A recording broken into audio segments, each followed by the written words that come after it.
Coming up on Applause, we'll take a look at the art that put America back to work during the Great Depression and trace the history of New Deal artist, painter Charles Salé.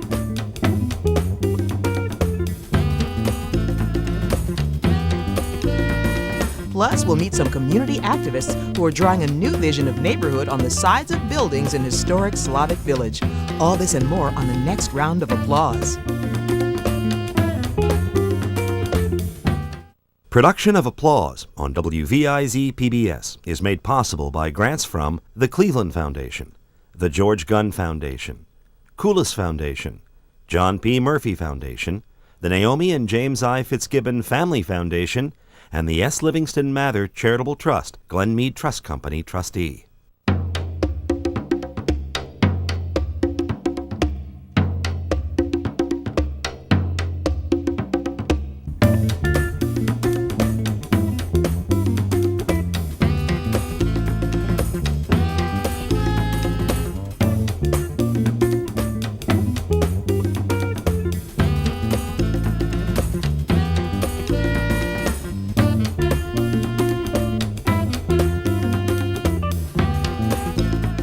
Hello, I'm Dee Perry. Welcome to another round of Applause. Today we visit a neighborhood drawn together by a mural painted on a wall. And later we'll visit with artist Charles Salé, who carved out a living creating art during the Depression thanks to President Roosevelt's WPA program. You see, the Works Progress Administration commissioned more than 300,000 works of art that eventually made their way into public spaces throughout the country. Many of these modern movement art pieces can still be found in our area, while others have been lost forever.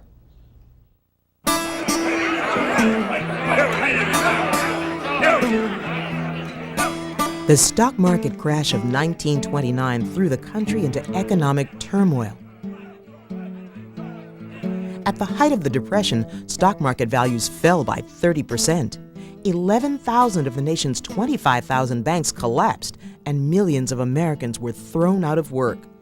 In search of new leadership, the country turned to Franklin Delano Roosevelt as the 32nd president.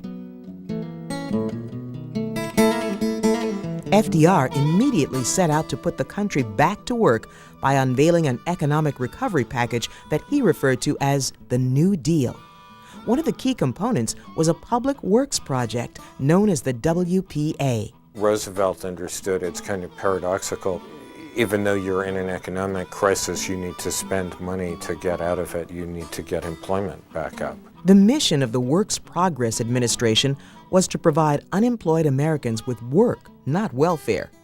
Under the WPA, many Americans went back to work improving the nation's infrastructure by building roads, airports, and schools, while others developed works of art.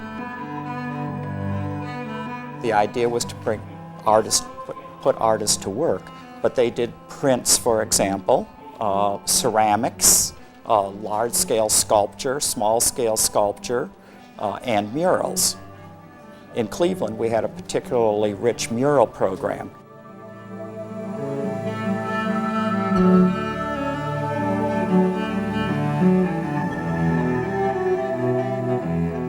I think there was a certain kind of shrewdness to what Roosevelt was doing, because I think he realized that people don't work, aren't motivated strictly by material need, but that there's something deeper in the human spirit, and that art is one of the things that can inspire people to face adversity and to do great things.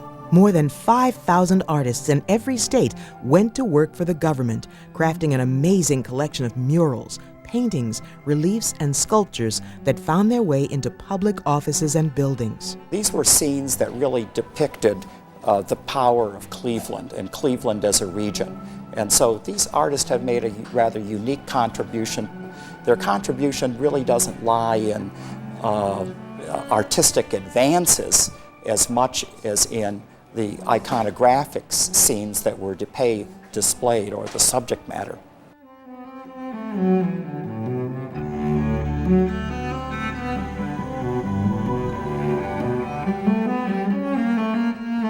Several pieces commissioned for Northeast Ohio still exist today, including murals at the Cleveland Convention Center, the Cleveland Public Library, the Post Office, the Cleveland Metropolitan Housing Authority, and the 200-foot mural at Collinwood High School. The idea was to hire artists who were good and not just to hire anybody who called themselves an artist. And in Cleveland, a lot of the artists were young, were just out of school. One fresh face out of college was artist Charles Saleh, the first African American to graduate from the Cleveland Institute of Art. Had a lot of murals for public buildings, for high schools, and Cleveland Public? aside from doing etchings and watercolor paintings and some crayon drawings. So I did a tremendous amount of work. From 1935 to 1940, an estimated $35 million was dispersed to help put Americans back to work. In return, artists produced over 17,000 sculptures, 100,000 paintings, 240,000 prints, and 2,600 murals. But the program did more than just create art. It spawned a new awareness and appreciation of American art.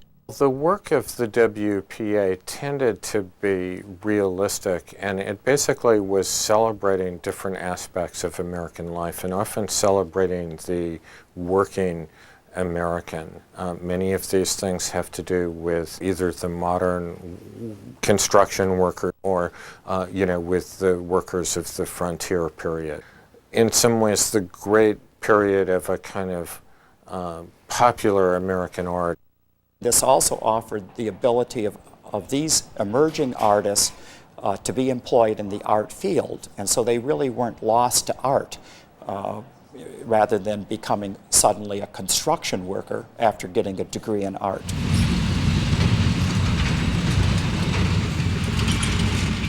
But after 75 years, many WPA pieces have been destroyed or are in desperate need of repair.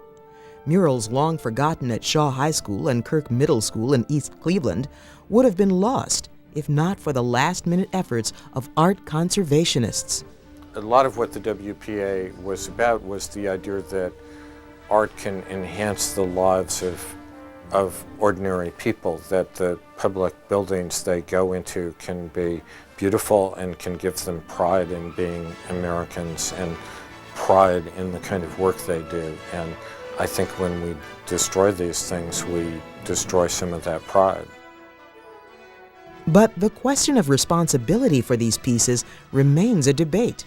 Federal funding for the WPA dried up after the start of World War II, but the government owns the art. So why should any institution assume the responsibility for something they don't own? Well, there are any number of reasons that they should care, given the phenomenal sacrifices that the generation growing up in the 20s and 30s actually made to make the cushy life that many of us live today. And I think a lot of that artwork suggests the very strength and spirit which helped make the country what it is now. They're part of our history, and a people without a history aren't really a people. So I think that that's really important, and it does capture the spirit of the end of the Depression in America, coming out of the Depression, and it really does. They really do show the power of the Cleveland scene.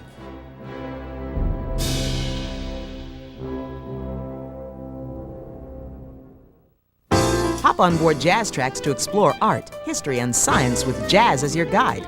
Join host Bobby Jackson Sundays from 1 to 3 p.m. and Fridays from 9 to 11 p.m. for your adventure through contemporary culture. Jazz Tracks on 90.3. This is the Applause A-List, arts and culture events around town. Explore the human body as practically no one has before. See the Great Lakes Science Center's Body Worlds 2, using plastination of human specimens, on display through September 18th. Get some exercise with your pooch and have a doggone good time as the Cleveland Metro Parks naturalist takes you, the family, and the most important member, Fido, on an adventure, Saturday, May 21st. From the fiesta colors of his frilled bowls to the mysterious depths of his black glass vases, enjoy the works of glass artist Michael Dale Zelenka, now on view at Paradise Gallery in Cleveland Heights. Check out Dr. Carl Lowe as he performs the complete piano sonatas by Beethoven at one of the Beck Center for the Arts free concerts through August. Don't forget to log on to WVIZ.org for links to all of these events. Whatever's on your list, get out and enjoy Northeast Ohio's arts and culture.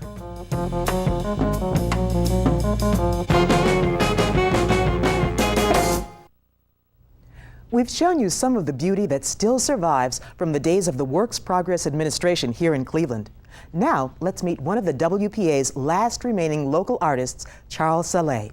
Saleh worked for the WPA between 1936 and 1941. He became widely known throughout Northeast Ohio for his portraiture and interior design skills. Now in his 90s, Saleh still shares the love for life his artwork captured so vividly. Join us now as we paint a portrait of the artist, Charles Saleh. I've been drawing ever since I was 4 years old, so literally I like to draw anything that moved. At the age of 4 years old, he was fascinated by the fact that people would go into the water and dive in the water and disappear and then reappear, and that was something that fascinated him, and he would sit and draw that constantly when he was a child. Charles Louis Saleh Jr. was born in 1911 in Oberlin, Ohio. His family later moved to Sandusky, where Charles Sr. started a construction firm. Charles Jr. graduated from Sandusky High School, where he was the resident artist. He was always very active drawing while he was in school. Most of the plays or the yearbooks and all of that type of thing he was very active in. The Saleh family belonged to Sandusky's Second Baptist Church, the site of a stop on the Underground Railroad. Charles Sr. helped construct a new building for the church in the 1920s. He had a good understanding about art, and I appreciated when he picked out something to do. It just thrilled me. I got the biggest kick out of was doing some murals in churches. Charles Jr. would later help his father finish Second Baptist with an artistic touch. In the frames that my father had prepared in the 20s, I think about in the 40s or 50s, the Missionary Society asked him to do paintings of John the Baptist and Jesus, and of Jesus carrying the cross. Charles's talents also included music, but it was visual art he longed to master. I started listening to violinists, and I heard Yasha Heifetz, and I said, nope. I couldn't imagine myself playing that way, because there were so many other situations where I could always imagine myself doing a better job. And so I had the same attitude when I went to art school. Charles was the first African American to attend and graduate from the Cleveland School of Art, now the Cleveland Institute of Art.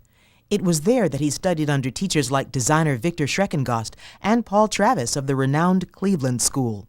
He was here at a very interesting, important time, not only because of the Cleveland School. Also, Charles himself was affiliated with the Harlem Renaissance. He was acquainted with very, very important key members of the movement, including Langston Hughes, the poet, and Romare Bearden, the painter.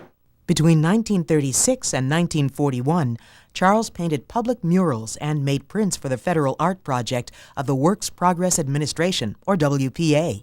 For the WPA, I did murals in schools and other public buildings, because I can remember painting the murals above the chalkboards. The chalkboards wouldn't go all the way to the ceiling, so the space between the top of the chalkboard and the ceiling is where I would paint the murals. He did incredible murals throughout the Cleveland area, most of which have been destroyed. Originally, his works were painted on walls in buildings that are now torn down.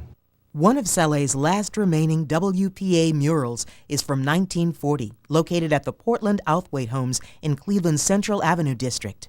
It is a grand mural of people moving out of poverty into a brand new federally funded building or project unit, and it exudes the joy and the pride of people moving up. Charles was also invited to teach at the Karamu House, joining other influential artists like Huey Lee Smith and William E. Smith. Salé's favorite form of expression is portraiture, and one of his most important portraits is of a Karamu dancer named Bertha. She was just striking, an inspiration. That was one of the things that I probably went through maybe 4 or 5 times in my career, where I'd see somebody that would just blow me away. Oh, I gotta draw them. There's some people, it just hits you. You just put the pencil down and it draws itself.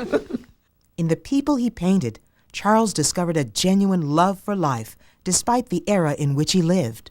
In the piece with the dancer, Jukebox Jive, if you look at that picture, you can see Charles's vitality at the particular time that he worked on that picture. Charles painted in a way where he was really focusing on someone's personality. He was connecting with that person, and many of them radiate a sense of personality, which is unusual. And with the piece Jitterbug, for example, you really, I mean, you could almost hear the music when you look at this piece. You get a sense of these people just having the time of their lives, dancing, to this music. So that's actually quite rare. While a number of Charles Salé's greatest works have been destroyed or lost, his legacy remains intact. I have 2 daughters who are both into art. They don't do what I do. They work with computers. I wouldn't know how to start a computer. Where did all that time go? Yes, yeah. Where does it go? We need to take stock in the traditions that we have and the people that were very important in forming not only the history of the Institute, but the history of art in Cleveland. Needs to be celebrated more, needs to be brought to the public's awareness more, and Charles is really a perfect example of that. For more information on the life and art of Charles Salé, log on to the Applause homepage at wviz.org. On the next Applause, we'll take you on the ride of your life through an indoor mountain bike facility that has bikers from across the country beating a path to Cleveland. And we'll take a look at some feathered dinosaurs that just landed at the Cleveland Museum of Natural History. Plus, musician Travis Moonchild Haddix sings the blues. That's all on the next round of Applause. I don't mean to start no ugly rumor. Hear jazz, both classic and current, evenings on 90.3. IdeaStream's Dan Paletta brings you the music's rich history from its roots to the very latest recordings. Jazz, Monday through Thursday on 90.3. Picture this. An historic Cleveland community with a reputation for polkas, pierogies, and Polish pride. Now, picture a changing community that's trying to balance tradition with a new mix of people. IdeaStream's David C. Barnett takes us to the East Side neighborhood known as Slavic Village, where local residents have created a vision of the future on the side of an old building.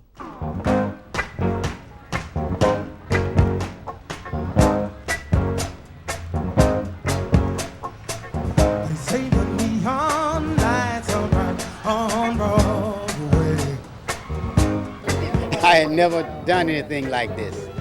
I didn't know anything about painting or art. They say there's always magic in the air. Art can be very personal as an art student. You work more by yourself, and this is a community-driven process where the community are the artists.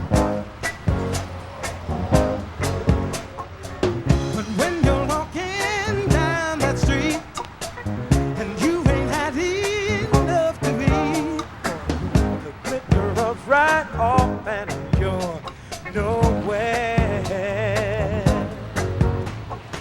Art is an amazing, empowering thing that brings people together.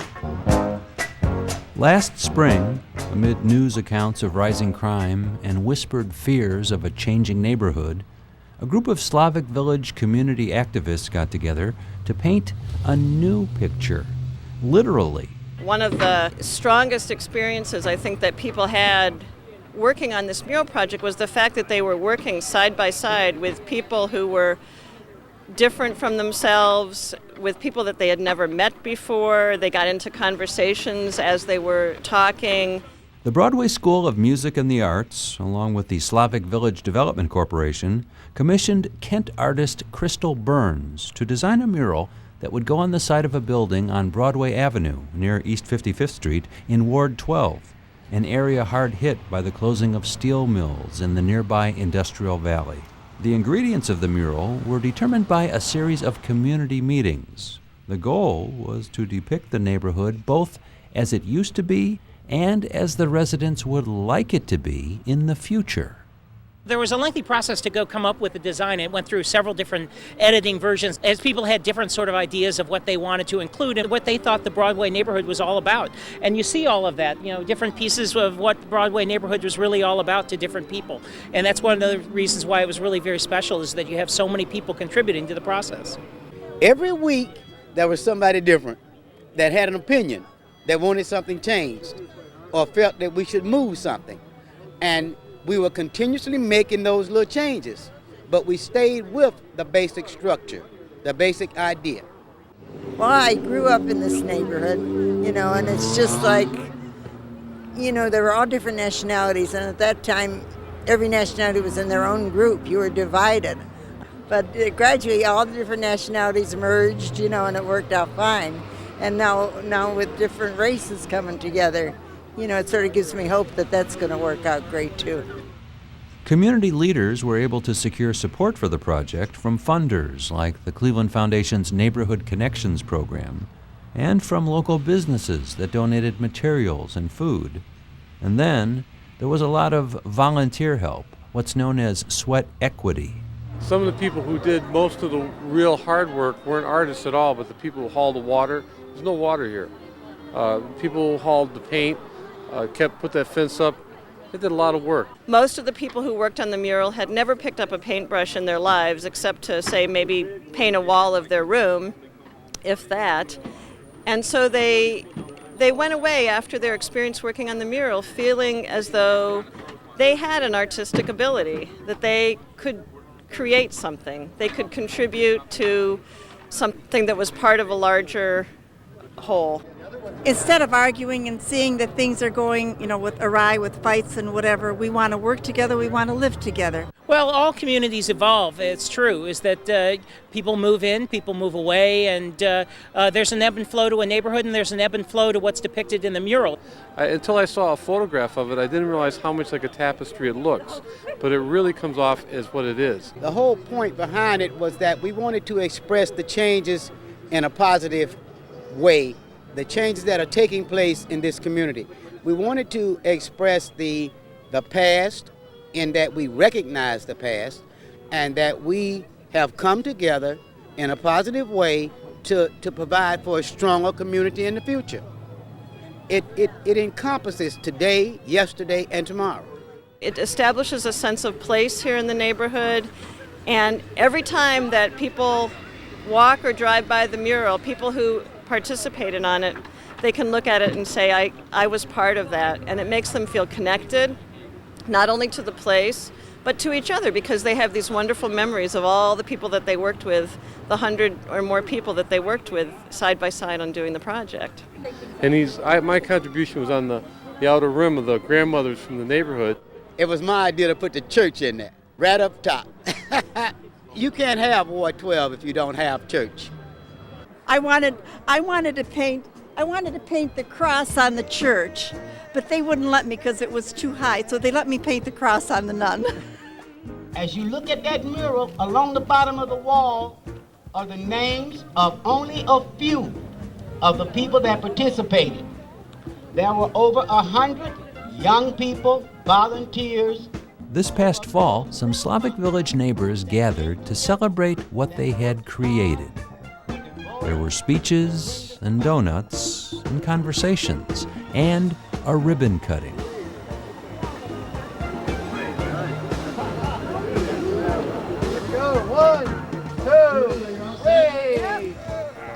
And as with most everything else in this project, things didn't quite go as planned.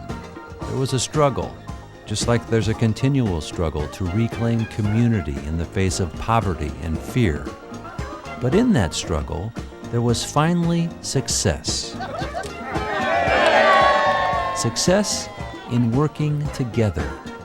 And that's what community is all about.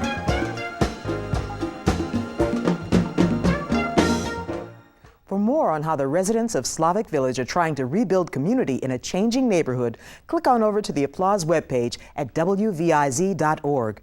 There you'll find a couple of radio stories that David C. Barnett did on Slavic Village. And for more arts and culture programming, be sure to join me weekdays at noon on 90.3 FM WCPN Idea Stream. I'm Dee Perry. Thanks for joining us. See you next week for another round of applause.